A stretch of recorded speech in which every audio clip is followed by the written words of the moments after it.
Estamos iniciando o 41º programa do podcast Vale em Pauta. Hoje uma entrevista muito interessante com um colaborador aqui da 99, amigo nosso, tudo, que vai contar muita história boa do Brasil e do exterior. Hildo está aqui comigo. Hildo, e aí? Olha só, doutor, temos uma notícia nova aqui, hein? Um parceiro que está chegando no Vale em Pauta. Um abraço especial para o Marcos Antônio da Impacta Consultoria Empresarial e Perícias, nosso novo patrocinador.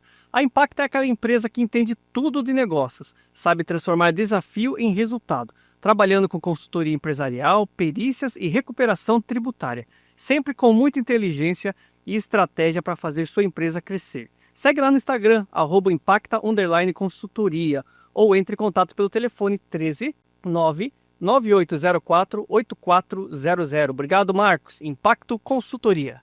E depois da Impacto Consultoria, Hildo, biografia do nosso convidado, Cláudio Zucman. Agora chegou o momento tão esperado da biografia.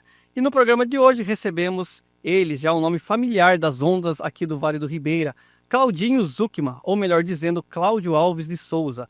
Locutor de rádio, comunicador e animador de eventos, Claudinho tem marcado presença em festas, competições e ações culturais por toda a nossa região, conectando a comunidade com informação, música e bom humor.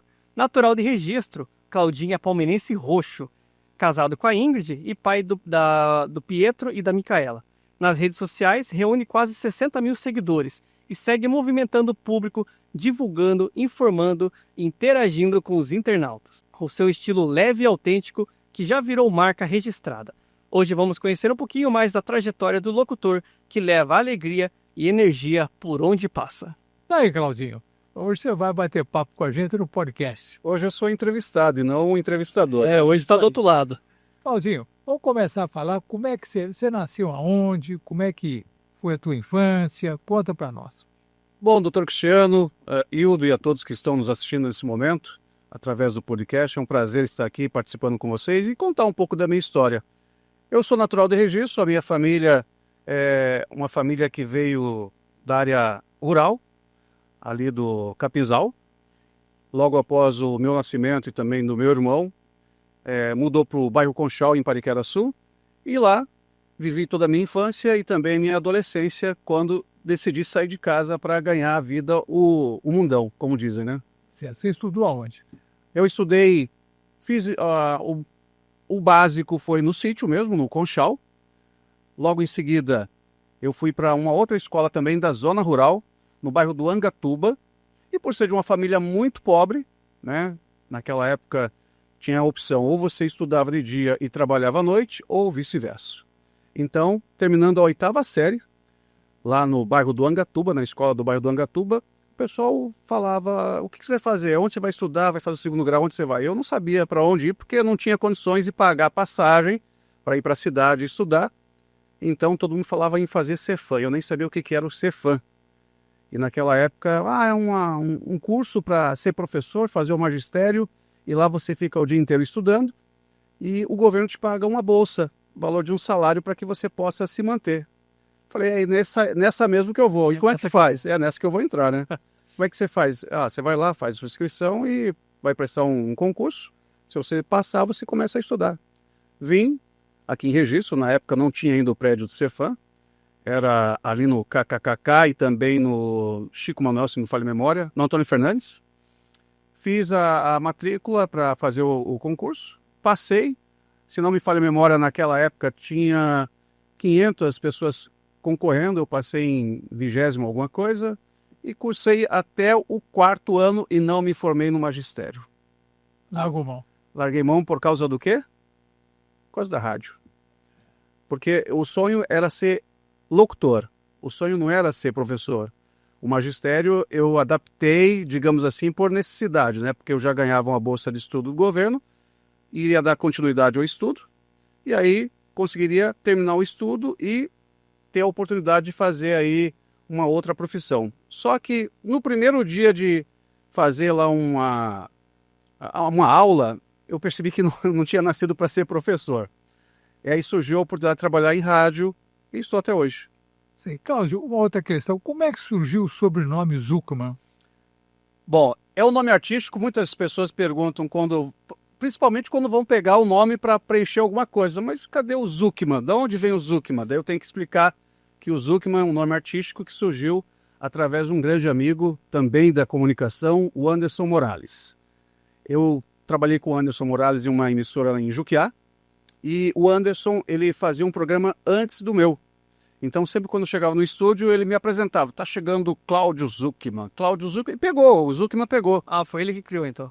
Esse Zuckerman é a criação do Anderson Morales, que ele contava que onde ele morava lá em Rio Preto, São José dos Campos. São José dos Campos, tinha um jornalista, né, que falava muito bem, não lembro o nome da pessoa, mas era Zuckerman, alguma coisa Zuckerman, e pegou. Hoje em dia tem pessoas que me conhecem como Zuckerman e não me chamam por Cláudio ou Claudinha, é só o Zuckerman, beleza, Zuckerman? Então o Zuckerman pegou, graças aí a um apelido que quem deu início foi o Anderson Morales. Nome artístico que ele deu, na verdade, né? É um nome artístico, e tanto é que quando os meus filhos nasceram, eu coloquei Pietro Zuckerman e Micaela Zuckerman. Estão registrados com Adotou, ele veio. o sobrenome Zuckerman. Aí, quando eu registrei, qual foi a primeira pessoa que eu liguei para comunicar? O Anderson. Anderson, olha, acabei de registrar o meu filho aqui como Pietro Zuckerman. Ele falou, você está brincando? Eu falei, é sério, agora não é mais um nome fictício, agora é um nome real. O nome Zuckerman está registrado como dando sequência aí à família. Agora existe realmente o Zuckerman no Vale do Ribeira. Incorporou. A sua paixão pelo rádio vem da tua infância na zona rural? Sim, quem nunca acordou na nossa época com o Zé Bétio, né? A minha mãe toda madrugada ouvia o Zé Bétio, né, de madrugada para acordar a criançada para ir para a escola. E a zona rural onde eu estudava na época não tinha iluminação pública, então eu caminhava naquela rua escura, ia para a escola e a madrugada era com o Zé Bétio acordando todo mundo lá na minha casa, no radinho ainda movido a pilha. Nem bateria era, nem energia, era a pilha. Bom, e o esporte? O esporte. Eu pratiquei o taekwondo aqui em Registro. Eu gostava de praticar também o handball, mas não levei muito jeito para o handball, e o futebol também. Na minha infância a gente tinha um time do Conchal, né? A gente disputava lá alguns torneios, lá no Laranjeirinha, Bairro Alto. Até que na infância os meus amigos de infância falavam que eu tinha jeito para ser um jogador de futebol, mas não levei jeito não. E pratiquei o taekwondo, uma arte marcial que eu gosto de paixão. Pratiquei aqui em Registro com o Marcelo. E o taekwondo foi o que abriu o espaço de eu conhecer outro país.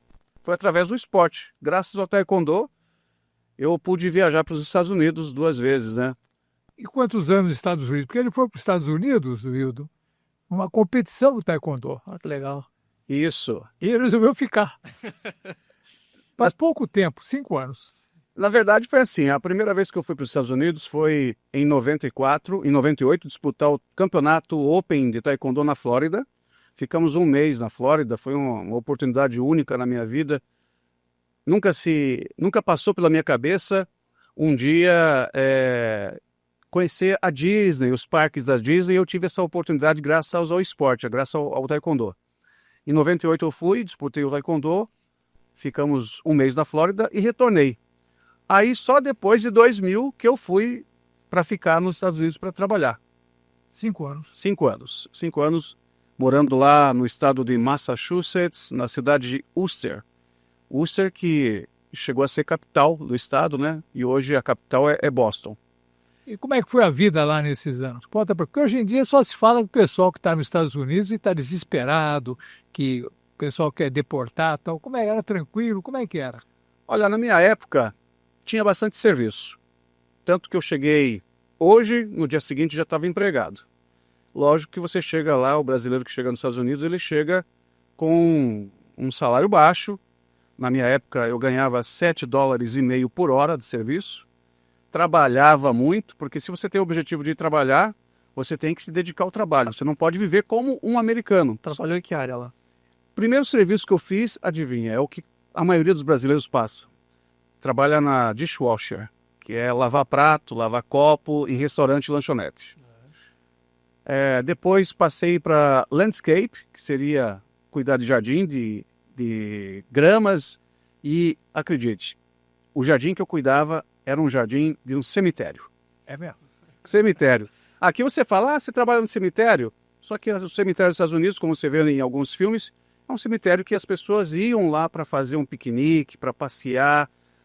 Era asfaltado, tinha plantas, plantas... É um parque. É um parque, como se fosse um parque, um Ibirapuera, que você vai para passear, para andar de bicicleta, para ler um livro, para acampar, para fazer um piquenique. E totalmente horizontal, né? Sim, horizontal. Então, você conseguia ver e entrava aqueles carrões e tal.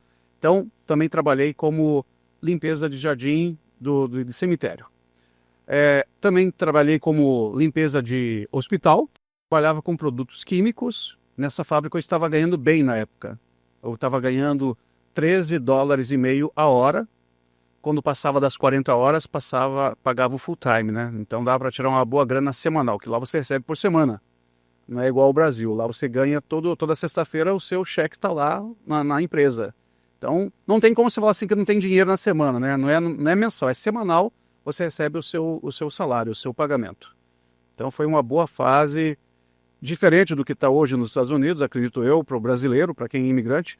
Fiquei legal, porque o meu visto era um visto de atleta. Eu tinha um visto de 10 anos, mas a permanência no país era de apenas 6 meses. E eu extrapolei, fiquei 5 anos. 6 meses para 5 anos. E na competição, o que aconteceu? A competição eu ganhei. Ganhou? Ganhei medalha de apresentação e também de luta, 2 medalhas. Vim com 2 medalhas. Até hoje o Marcelo, encontro com ele na rua, não pratico mais o esporte, mas ele, em o local que ele vai para mostrar um pouco do esporte, ele fala, olha, aqui na região, aqui na cidade tem o Claudinho Zum, que trabalha na Rádio 99, ele foi meu atleta e ele foi para os Estados Unidos disputar um Mundial Open e ganhou medalha nos Estados Unidos. Onde estão as medalhas? Me pergunte. Roubaram a minha casa, invadiram a minha casa na época, eu morava de aluguel, e eu fui visitar minha mãe. No que eu voltei, a casa estava toda revirada e parece que entraram só para pegar as medalhas. Não levaram nenhum equipamento, televisão, nada, somente as medalhas levaram da minha casa. Mas eu até imagino a tua reação. Imagina, você sai do Vale do Ribeira, chega nos Estados Unidos. Você quer ficar lá, né? Não, É outra pegada. Às vezes as pessoas que saem daqui do Brasil para trabalhar fora do país acham que vai ser fácil, né? Com 2 anos eu consigo fazer alguma coisa, mas não é tão fácil. E fácil se torna quando você tem um emprego que te pague bem. No caso, no meu último ano, eu estava ganhando bem. Acredito que hoje essa empresa estaria me pagando em torno de $20 a $30 a hora de serviço. Tanto é que quando eu falei que estava voltando para o Brasil, o gerente da empresa ficou desesperado, porque era uma empresa que só era eu de brasileiro trabalhando. Tinha polonês, tinha americano e tinha russo trabalhando nessa empresa. É uma empresa que chegou a produzir material que foi utilizado nas Olimpíadas, a vara de salto. Era uma empresa que trabalhava com blindagem, o tecido passava por uma resina e essa resina, esse material era levado para outra parte das fábricas, onde fazia blindagem de carro, faziam a resina para fazer a vara de salto, que foi utilizado por um americano nas Olimpíadas, não me recordo qual foi as Olimpíadas, mas foi um produto fabricado por essa empresa que eu trabalhava. E quando eu falei para a direção que estava vindo para o Brasil, não, você vai lá, resolve o que você tem que resolver e quando você voltar, seu emprego está garantido. Hoje eu não lembro mais qual é o nome da empresa. Não sei como. Você fala assim, mas como que você se movimentava lá? O brasileiro que vai para os Estados Unidos, ele tem que ter o seu carro. Não dá para depender de condição pública, de transporte público como aqui no Brasil. Você tem que ter seu carro. Primeiro quesito que eles te dão como opção para você trabalhar numa empresa é você ter seu próprio transporte. E o transporte nos Estados Unidos é muito barato. Com 1 mês de salário, você compra um carro nos Estados Unidos. Aqui no Brasil é diferente, né? Tem gente que trabalha o ano inteiro ou a vida inteira e não consegue ter um bem, como um carro. Nos Estados Unidos é muito barato. Com 1 mês de salário, você consegue ter um carro para você se locomover. Muito comum em filme, né? Você vê adolescente ali com a primeira, prossegue a carta, né? Virando adulto e já lança o carro. A moradia lá. Cara, a moradia é cara. Os Estados Unidos tem o seu lado bom e o seu lado ruim. O lado ruim é a parte da saúde, porque se é caro a saúde nos Estados Unidos, você tem que torcer para não ficar doente, para não precisar ir num dentista. Eu ouvia relatos de pessoas que faziam excursão, acredito que ainda fazem, né, para vir dos Estados Unidos, americanos, fazer tratamento dentário no Brasil. Tanto de estética quanto de saúde, cirurgias e até mesmo implantes dentários, porque a parte de saúde nos Estados Unidos é bem cara e a moradia também é cara. Tanto é que quando eu estava construindo a minha casa, né, porque eu comentava com o pessoal lá, os americanos, e mostrava todo o processo da casa. Olha, sua casa, você está fazendo de alvenaria, porque lá a maioria das casas no estado onde eu estava era de madeira, né? Porque o consumo do aquecedor no inverno é muito alto e é gás. E é a gás. E então o gás lá é muito caro. Então teria que ser de madeira porque eles fazem um revestimento, né, entre as paredes lá que faz com que não se perca calor. Então é inviável ter construção de alvenaria, de tijolo, de bloco. E eu mostrava a casa para eles. Nossa, essa casa aí quanto? Eu falei assim, vai. Na época eu falei assim, vai dar uns 100 mil reais, que daria hoje uns... quantos dólares 100 mil reais? Convertendo o dólar de hoje? 20 mil dólares. Enfim, eles falaram, só isso? Como só isso? Porque a casa lá, hoje em dia, não sei quanto tá, mas na minha época era $1 milhão uma casa pequena de madeira, 800 milhões você via lá nos anúncios de jornal, lá. Então, por isso que existem muitas pessoas que são endividadas pela casa, né? Pela parte de imóvel. Dizem que lá tem um plano de saúde mais acessível, uma versão popular. Você lembra disso? Na minha época, não. Na minha época, não. Na minha época, você tinha que, antes de sair de casa, rezar, agradecer para não ter nenhum problema e também agradecer quando você voltava com saúde para casa, né? Depois Foi após o Obama, né, doutor? Após o Obama que criou isso, mas mesmo. Obamacare. Obamacare, isso mesmo. Porque as pessoas acham que os Estados Unidos é um país maravilhoso. Sim, realmente um país maravilhoso te dá oportunidades. Mas existe a pobreza. Não é mostrado pelas pessoas que moram nos Estados Unidos o lado pobre dos Estados Unidos. Existem pessoas pedindo dinheiro em farol? Existem. Existem pessoas morando na rua? Existem. Morando no carro, né? Morando no carro, pessoas que não têm condições de pagar um aluguel. Muitos não sabem, mas em Los Angeles tem uma Cracolândia que é maior que a de São Paulo.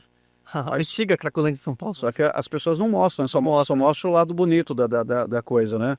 Porque eu morava de aluguel, pagava em um quarto, eu pagava $400 por mês, em um quarto, $400 por mês. Então a minha conta era, em uma semana eu pagava as despesas para ficar nos Estados Unidos, de alimentação, de aluguel, de gasolina, que era barato, não sei quanto está hoje, mas lá eu pagava, na época, era $1,50, 4 galões, 4 litros, que dá 4 litros e 600, se não me falha a memória, um galão, custava $1,50. Então, quando eu entrava em contato com o pessoal aqui, eles perguntavam do preço da gasolina, era muito barato. Então, combustível era barato, não sei quanto que está hoje nos Estados Unidos, mas na minha época era muito barato. Então, era uma semana para despesa e 3 semanas eu enviava para o Brasil para fazer o pé de meia. Claudinho, e o idioma? Como que você tinha uma certa bagagem? Se virou? Como que foi? Como eu tinha a pretensão de ir para lá, eu fiz um curso de um mês, um intensivão, mas não ajudou muito, porque o inglês que você aprende em cursos não é o inglês que você usa no dia a dia, porque o americano ele usa muita gíria, então você fica meio perdido. E emenda muito as palavras. Emenda e falam muito rápido, então quando eu não entendia, eu pedia para eles falarem mais pausadamente, mais devagar, para que eu pudesse entender. E às vezes eu até ficava em dúvida como que eu conseguia me comunicar com os americanos. Eu falava, você conseguiu me entender? Não, sim, perfeitamente, entendo. E eu entendia o que eles pediam, porque era um setor que só eu era brasileiro.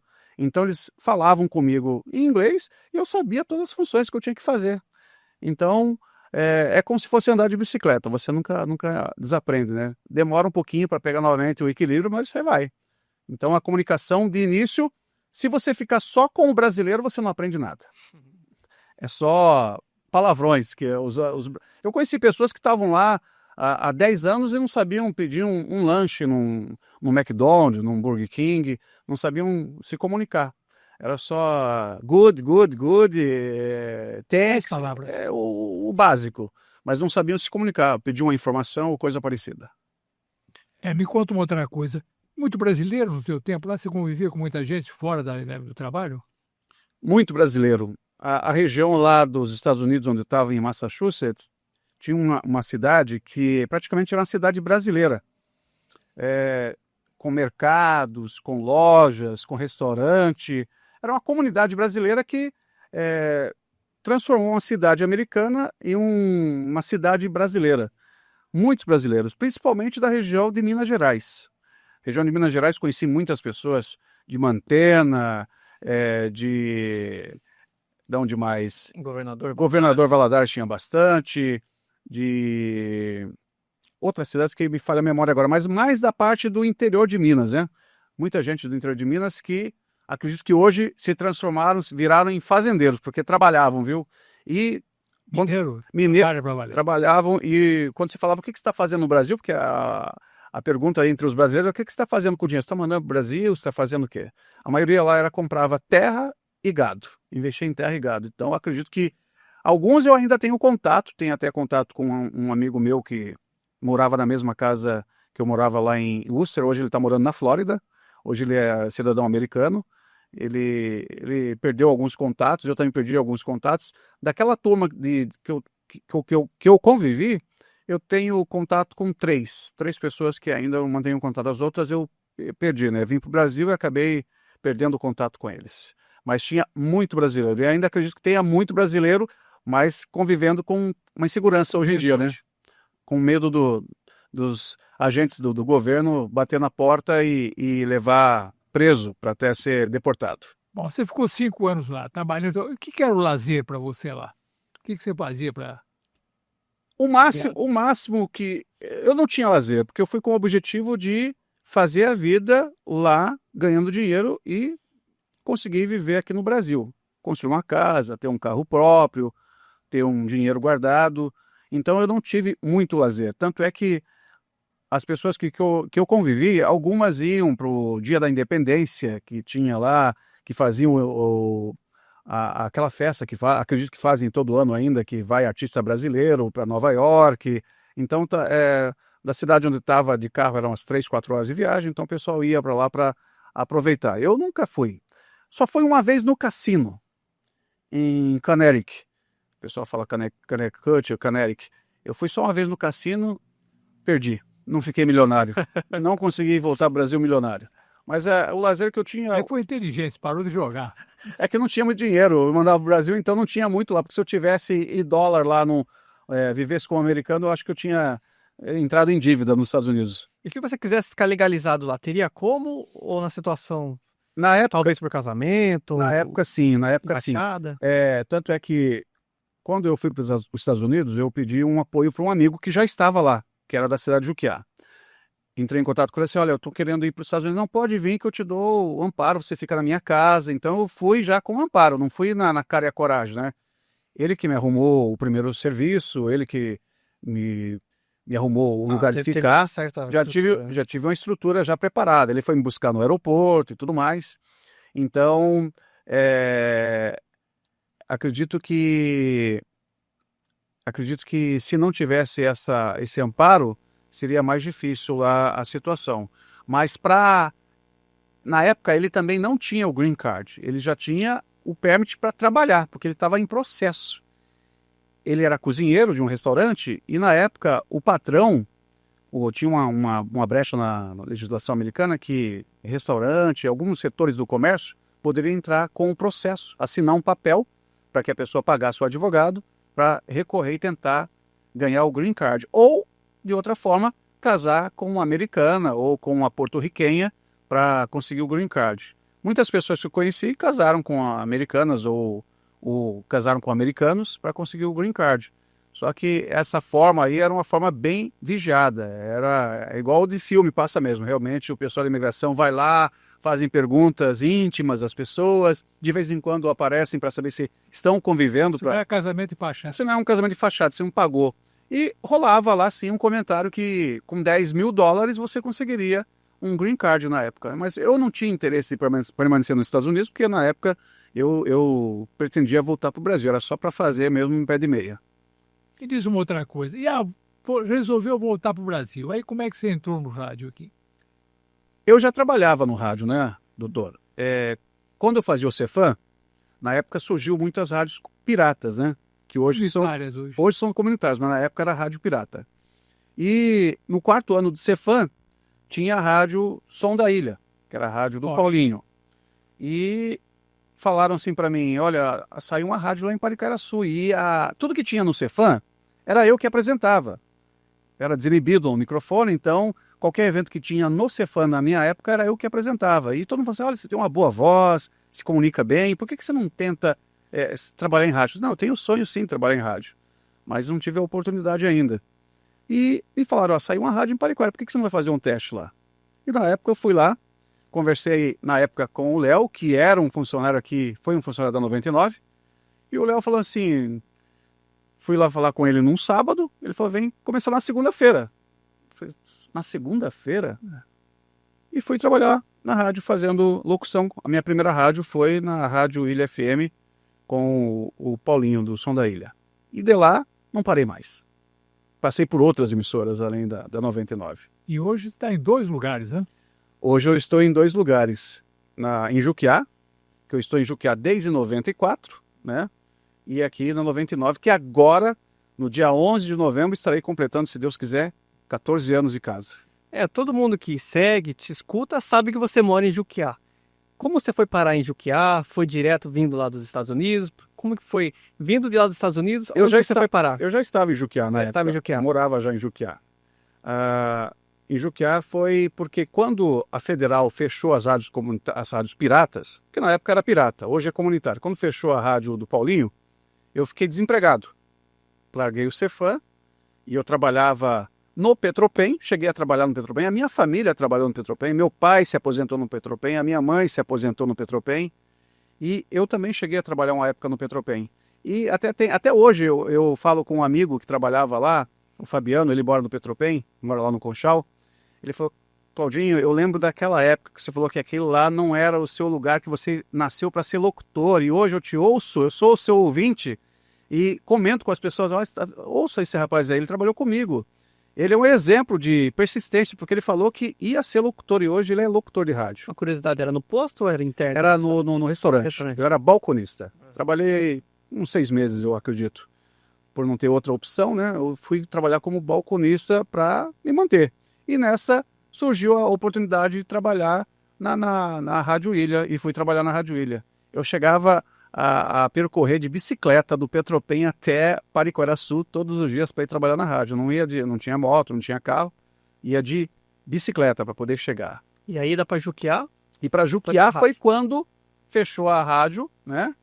Fiquei um tempo parado em casa e nisso o Talvani, finado Talvani, comandava uma rádio que também, se não me falha a memória, também era uma rádio comunitária em Jacupiranga. E eu fui lá até o Talvani e falei, Talvani, olha, eu trabalhei com o Paulinho e tal, e fechou a rádio, não está precisando de um locutor. Eu falei, Claudinho, olha, no momento nós estamos com o quadro completo, mas se aparecer alguma oportunidade, eu indico você. Eu falei, tudo bem. Passado-se um tempo, eu estou em casa lá, aparece um pastor na minha porta. Pastor Décio, da cidade de Juquiá. Ele tinha montado uma rádio pirata e o Talvani tinha indicado eu para trabalhar nessa rádio. Na época eu falei assim, ir para Juquiá é tão longe, pensava, tão longe, o que eu vou fazer em Juquiá? Não conheço ninguém lá. Não, vamos para lá, você vai trabalhar na rádio, a gente vai te fornecer moradia, alimentação, você fica lá. E foi através desse pastor, através de uma rádio, na época era a Rádio Nova Juquiá, foi através dessa rádio que eu comecei a morar em Juquiá e estou até hoje em Juquiá. Construí minha casa em Juquiá, minha família mora em Juquiá. Com essa jogada ganharam um habitante novo, né? Um novo habitante. Foi atrás de um funcionário e mais um habitante que vota hoje na cidade de Juquiá. E hoje você está na Rádio Juquiá? Continuo trabalhando na Rádio Juquiá, a rádio comunitária, né? A rádio já tem 20 anos de documentação, já é legalizada, a rádio comunitária da cidade, a única, depois que surgiu a legalização das rádios comunitárias, cada cidade pode ter uma rádio comunitária dependendo do total de habitantes. E a Rádio Juquiá já está há 20 anos com a documentação e eu estou lá desde o início da rádio. Trabalho aqui de manhã e vou para Juquiá no período da tarde. Uma da minha coisa, apresenta também. Fala o que você faz na outra parte de cerimônia, festa, apresentar show.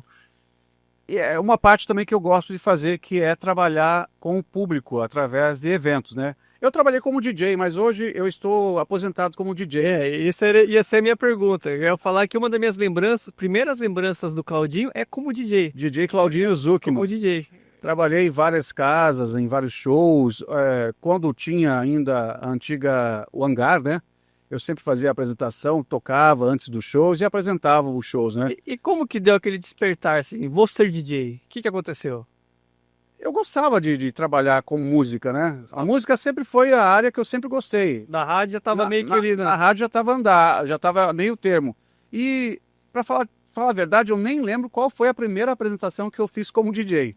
É uma festa que faltou um DJ Não e aí lembro. falou, toca lá, amigo. Não lembro como foi a primeira festa que eu participei como DJ, para falar a verdade. Eu acredito que foi na Bombar. Minto, também foi com Anderson Murades, lembro agora. Festa da Rádio de Juquiá. Era uma festa que era tradicional. Tinha a festa da Rádio de Juquiá, que sorteou moto, sorteou carro.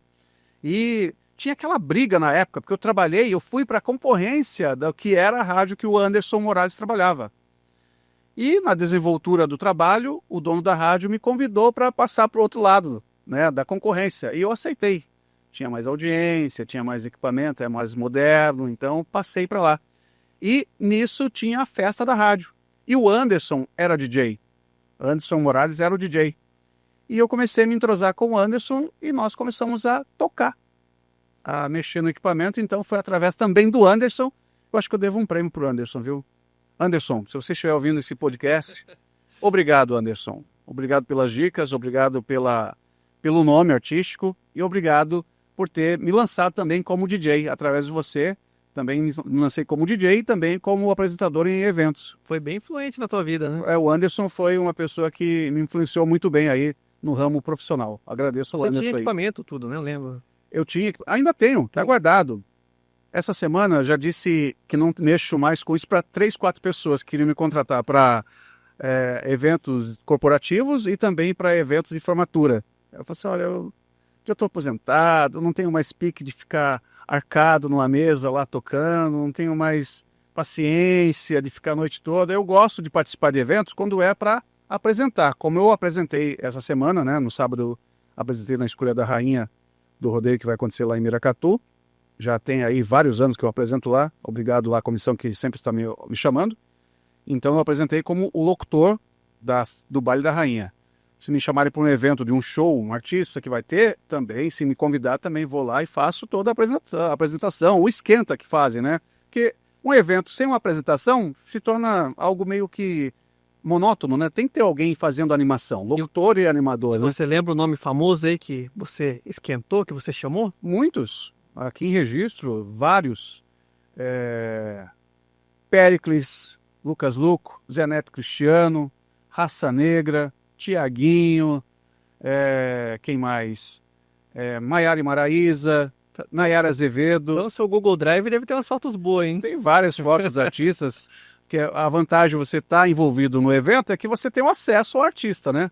Tem um acesso ao artista, então você consegue ir no camarim, tirar foto, falar um pouco com os artistas. Até a Nayara Azevedo, no meio artístico, a Nayara Azevedo, toda vez que ela toca no assunto, que ela já veio várias vezes aqui na região, já esteve em Cajati, já esteve em Juquiá, já esteve no Hangar, mas a primeira pessoa que contratou Nayara Azevedo foi através de mim. Um empresário de Sorocaba falou, Claudinho, você trabalha em rádio, conhece bastante gente, eu vou fazer um show e tem como você me auxiliar? Vou fazer o show da Nayara Azevedo. Na época ela estava começando a carreira dela, né? Na época ela tocava a música do Coitado, né? Coitado, era um sucesso. E eu achei que ia bombar essa festa. E não deu nada. Infelizmente, a gente alugou ali o espaço que era do RBC. E eu achava, e foi o único evento que eu achava que ia dar público e não deu público. Se me perguntar por que não deu público, eu não sei te responder. Não sei se a concorrência fez um evento para competir, colocou open bar e acabou prejudicando, porque se tem uma coisa que eu sempre falo, e as pessoas que mexem com essa área falam, que eu tenho um certo time assim para o sucesso. Se eu falar assim, pode trazer essa pessoa que vai dar público, vai dar público. O Maurici, eu cheguei a trabalhar com o Maurici, toda vez que o Maurici ia contratar alguém, ele me consultava antes. Tanto é que o Raça Negra, quando ele trouxe o Raça Negra para o evento no Hangar, ele entrou em contato comigo. Eu falei assim, ele falou assim, Claudinho, o que você acha do Raça Negra? Eu falei assim, contrata. de olho fechado, pode contratar que é garantido. Ele falou, será, Claudinho? Eu falei assim, contrata que é garantido. No dia dele assinar o contrato, ele me ligou, Claudinho, eu estou aqui no escritório, assina esse contrato? Eu falei, cara, pode assinar sem medo. Pode assinar sem medo que é casa lotada. Ele falou, olha, vou confiar em você, Batata, casa lotada. Ficou gente para fora no hangar, não coube mais ninguém, lotação máxima no show do Raça Negra. O Toninho da Pousada Herculanos, que tinha os eventos, Claudinho, o que você acha desse evento? Vira. Pode contratar que vira. Quando surgiu a Ana Castela, eu falei, Toninho, tá saindo uma moça nova aí, entre em contato com o escritório e tenta segurar umas datas dela, porque ela vai bombar, ela vai fazer sucesso, Ana Castela. Ah, será? Passou a visão, né? Contrata, cara, fecha umas datas que você vai ganhar dinheiro com ela. Eu pensei, não acredito não, Claudinho. Até hoje ele fala assim, pois é, você me deu a dica e eu não aceitei. Aí teve o show da Ana Castela em Sete Barras, que eu participei também, né, tocando e apresentando. E ela estava no início da carreira. O cachê da Ana Castela na época era 15 mil reais. Hoje você não consegue contratar a Ana Castela com 15 mil reais. E a moça que contratou falou, Claudinho, eu estou trazendo a Ana Castela, o que você acha? Eu falei assim, vai lotar. Dito e feito, lotou. Então, no meio artístico, eu acho que eu tenho mais o dom de ajudar as pessoas a fechar um negócio do que eu fechar. Porque quando eu estava no meio do negócio para ganhar dinheiro, eu falei assim, é hoje que eu vou ganhar dinheiro. Não ganhei dinheiro. Não foi dessa vez. E todas as vezes que eu indiquei para as pessoas fecharem o contrato, as pessoas ganham dinheiro através da indicação que eu dei, né? Deu certo. Deu certo. Claudinho, outra questão é o seguinte. Fala um pouco, o cara é apaixonado pelo Palmeiras. Como é que surgiu essa paixão? O Palmeiras, meu Tem pai... caneca do Palmeiras, tem tudo, cara. Camisa do Palmeiras, foto com o jogador do Palmeiras. E sempre tá no estádio, né? Vai no estádio. E sempre estou participando lá também tive a honra de levar meu filho a primeira vez que o meu filho foi no estádio foi com o título em cima do Santos. Então, legal, hein? Em cima do Santos, o meu filho já tem aí a memória de ter história para contar no futuro. Meu pai é corintiano e a tendência geralmente é o filho acompanhar, né, pelo que o pai torce. E a minha paixão pelo Palmeiras foi que, através do rádio, eu ouvia a transmissão do jogo com o senhor Duarte, um senhor que morava lá no Petrobras, hoje é falecido, e era palmeirense fanático.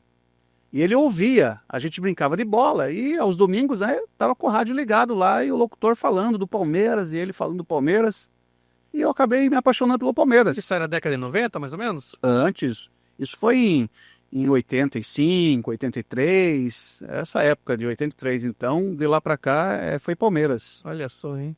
Através da influência do senhor que tinha um barzinho e tinha um campo de futebol, que era um terrão, né?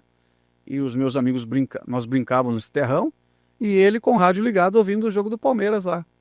Não lembro, me recordo quais eram os jogadores da época, mas foi através do rádio que a minha paixão veio pro esporte através do Palmeiras, através do rádio, e hoje eu estou no rádio. E os filhos puxaram automaticamente ou precisam fazer uma forcinha ali? Eu falo assim, de infância, quando eram mais pequenos, talvez por eu assistir o jogo e vibrar com a vitória. Cresce ali, né? Queria uma camiseta do Palmeiras, e quando eram pequenos eu incentivava a torcer. A tua esposa é palmeirense também? Palmeirense também. Isso ajuda, né? Meu sogro também é palmeirense, meu pai era corintiano, então quando falavam coisa de Corinthians, eu falava assim, Corinthians é ECA, né, filho? Então eles eram ECA. Quando eram pequenos, é ECA. Corinthians é ECA. Como todo pai corintiano também fala para o filho não ser um palmeirense. Então foi influência e também por ter acompanhado, né? Quando eu assisto os jogos pela TV e também levar para o estádio, para ter essa emoção de assistir o time no estádio. Então, uma influência, digamos assim, forçada? Talvez não, talvez sim, quem sabe. Mas eu falo, que privilégio dos teus filhos pegar essa época também. Eu era boa, hein? Bom, a época que é fácil torcer pro Palmeiras, né? Eu palmeirense ali no finalzinho da Fundação Bradesco, 2007, 2008, mais sofria naquela época quietinho. Hoje, se eu estivesse estudando, os meus amigos iam sofrer. No Cefam também, quando eu estudava naquela no época, Cefam, São Paulo estava em alta, ixi. Corintiano, tinha muito corintiano no Cefam e sempre tiravam sarro. Na época tinha ainda o Viola, que era jogador e imitou o porco andando, tinha aquela rixa, e o Palmeiras ganhou o Campeonato Paulista em cima do Corinthians, depois de uma longa fila, jejum que tava, então tinha também, eu sofria, viu? Não foi uma época Tem fácil, não. uma experiência marcante que te toca em relação ao Palmeiras, junto com a tua família, que você lembra e fala, esse momento é único. O meu compadre, hoje falecido, ele era palmeirense. Então, às vezes, quando eu vou ao estádio, quando estou assistindo o jogo, eu lembro dele, que eu sempre ia na casa dele para assistir e acompanhar. Ele era um corintiano, um palmeirense fanático, o Ricardo. Ele era palmeirense e tem assim, a coleção de camisas do clube, sempre está no estádio assistindo. Então, numa vitória de um título, alguma coisa assim, me vem essa lembrança dele e uma certa falta da companhia dele. Uma pessoa muito querida que eu tenho guardado no coração, que também era palmeirense. Claudinho, outra questão interessante, que muita gente não sabe, você tem paixão por cachorro. Adoro, principalmente da raça Rottweiler. Tem Rottweilers só com ele, ninguém chega perto. Adoro a raça, sou fã da raça Essa Rottweiler. Eu tive um, né? Viveu por longos anos, bem vividos, sempre um casal. E o macho já se foi, fiquei com a fêmea e adquiri um outro macho de um canil lá de Minas Gerais. Veio de Pato de Minas, veio de avião, viajou de avião, de um canil com pedigree e tudo mais. E hoje eu tenho o Zeus e a Pandora. É um casal de Rottweiler que é uma paixão que eu tenho pela raça. Eu acho lindo, é fiel, é um cão de guarda.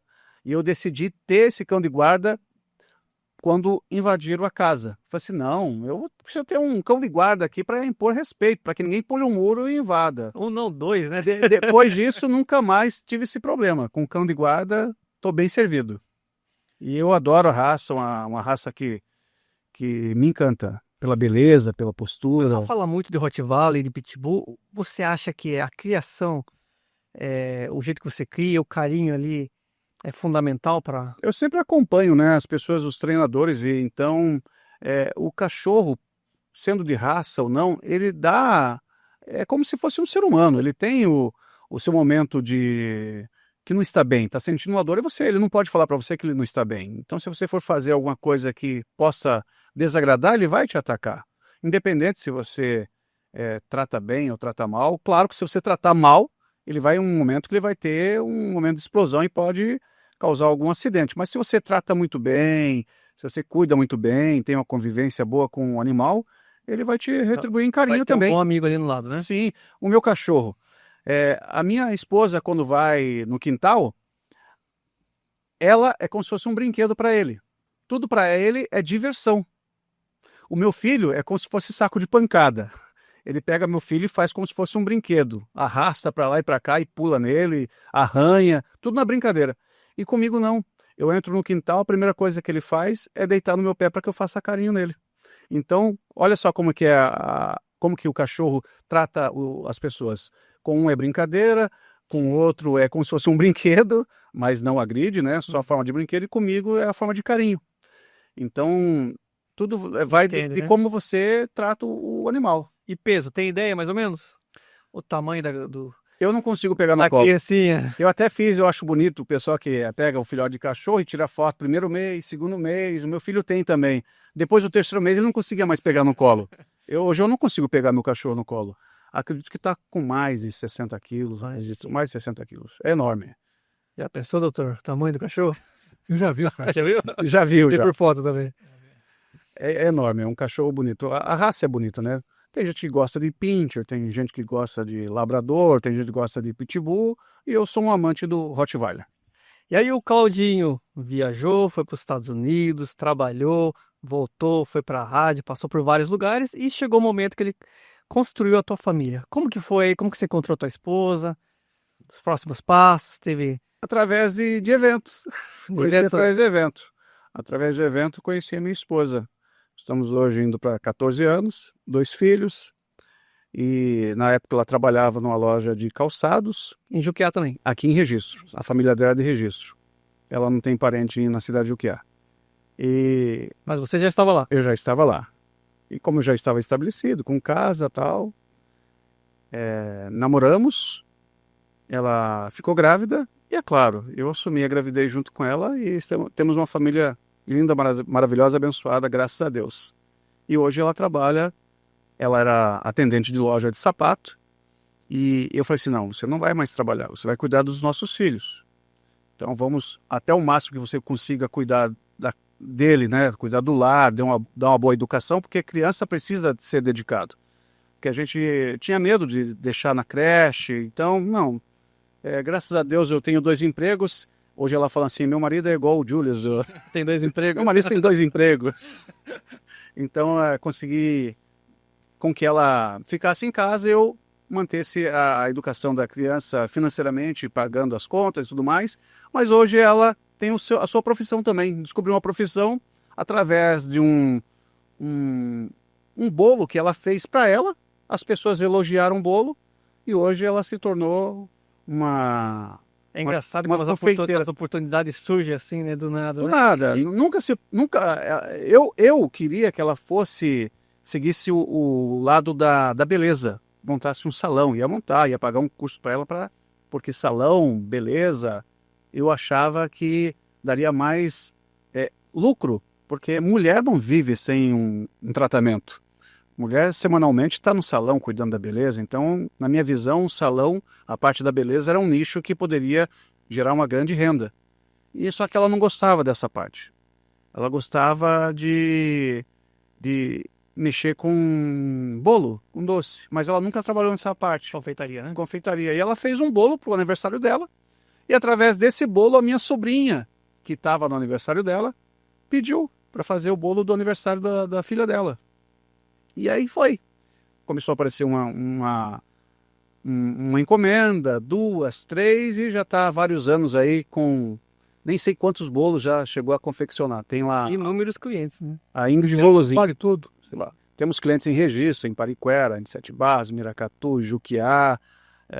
Graças a Deus aí, uma clientela já fixa. Tem gente que vem de São Paulo só para pegar o bolo. Já mandamos bolo para Curitiba, para Sorocaba. É só, né? Graças a Deus tem uma boa clientela e cada dia mais o leque vai crescendo aí. E a propaganda na rádio, que ajuda bastante, o boca a boca, um produto de boa qualidade, as pessoas indicam. Então, agora não Vale em Pauta. E agora da Vale em Pauta fazendo o merchan também. Bolos da Ingrid Volozin. Deliciosos do início ao fim. Pô, bacana, professor. Me diz uma outra coisa. Agora, você entrou também na rede social, que no começo uns anos atrás, era meio refratário aí. Você não acreditava, não gostava de aparecer, né? São mais de 46 mil seguidores no Facebook e 11 mil no Instagram, é um número bem expressivo. E até está monetizado, muita gente não sabe, mas eu tenho minha página no Facebook que já monetiza. E tiro um dinheirinho que já paga uma conta de energia, uma conta de água. Ajuda. Só postando, entendeu? Teve uma publicação do Claudinho, ele falou, que deu quanto aquela... Doutor, eu tenho alguns vídeos no Facebook que chegou a mais de 3 milhões de visualizações. No Instagram, faz o remix, tem 3, 4 vídeos lá que ultrapassaram 2 bilhões de visualizações. E são coisinhas assim que você não dá muito valor, que não vai chamar atenção, mas que chamou atenção.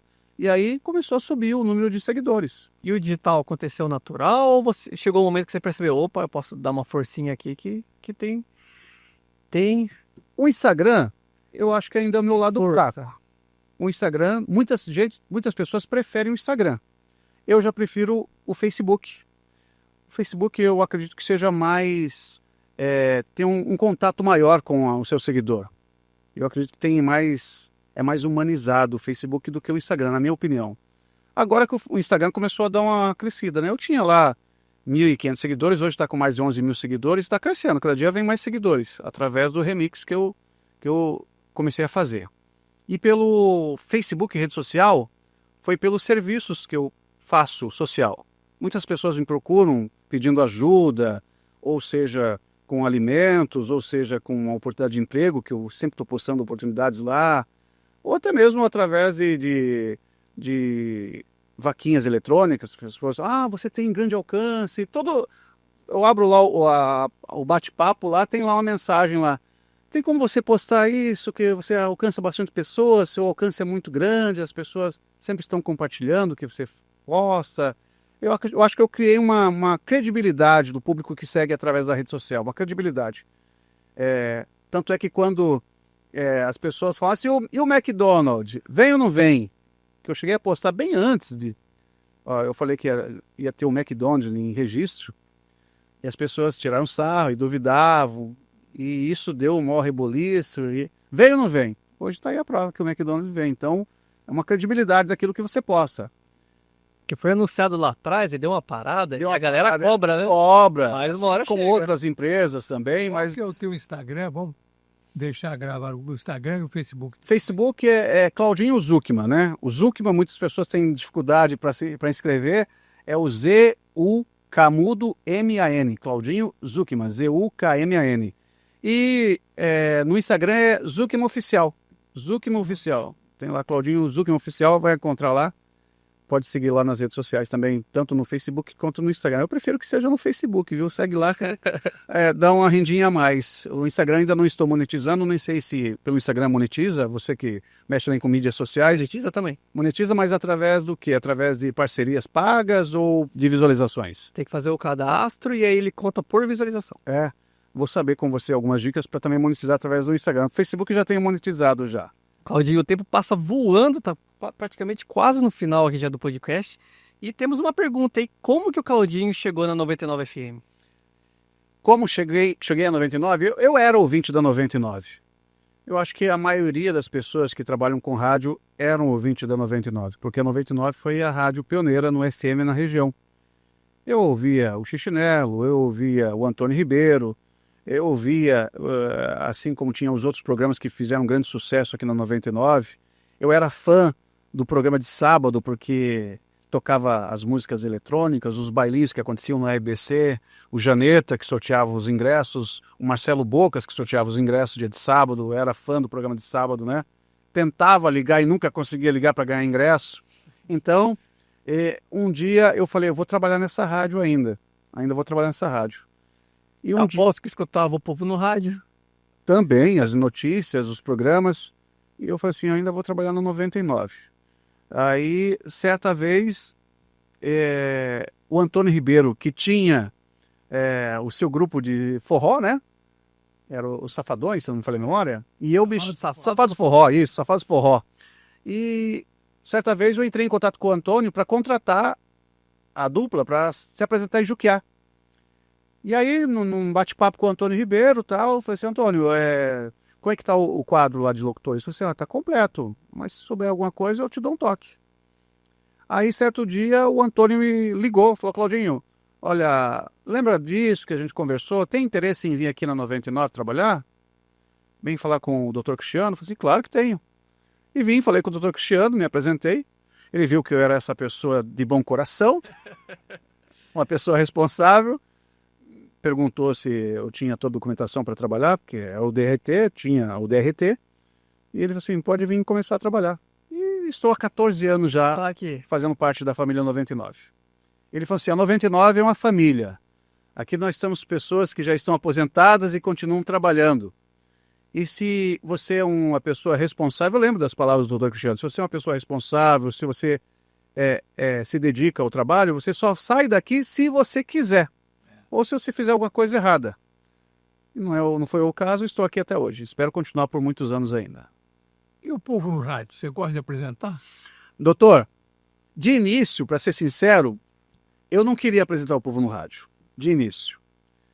Porque eu falei assim, notícia, não é o meu ramo falar notícia. Tanto é que eu também não gosto de fazer lives. As pessoas, por que você não faz live? Eu também não... Porque eu tinha em mente que o rádio vende a magia do rádio, né? De a pessoa imaginar como é o locutor, imaginar como é que...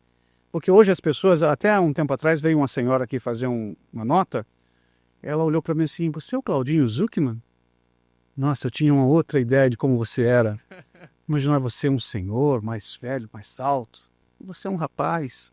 Então, a magia do rádio, para mim, ainda é a magia do ouvinte imaginar o locutor. Então eu sempre fugi do vídeo. Mas hoje a rádio teve que se adaptar porque teve a mudança. Hoje tem o Povo no Rádio e hoje eu me vejo, sim, como um apresentador do noticiário. Eu gosto também de estar falando a notícia, de estar ajudando as pessoas através, que tem o bloco onde as pessoas entram em contato para pedir uma ajuda. E a pessoa que faz o programa jornalístico também tem mais credibilidade, né? Então, tudo agrega para o seu profissional. Claudinho, conta pra gente uma curiosidade. Um lugar que você, pode ser outra cidade ou aqui mesmo em Registro, mas que alguém te identificou pela voz e veio falar, você é o rapaz da rádio? Uma curiosidade que você não imaginava e alguém te reconheceu. Eu sou bem reservado nesse ponto.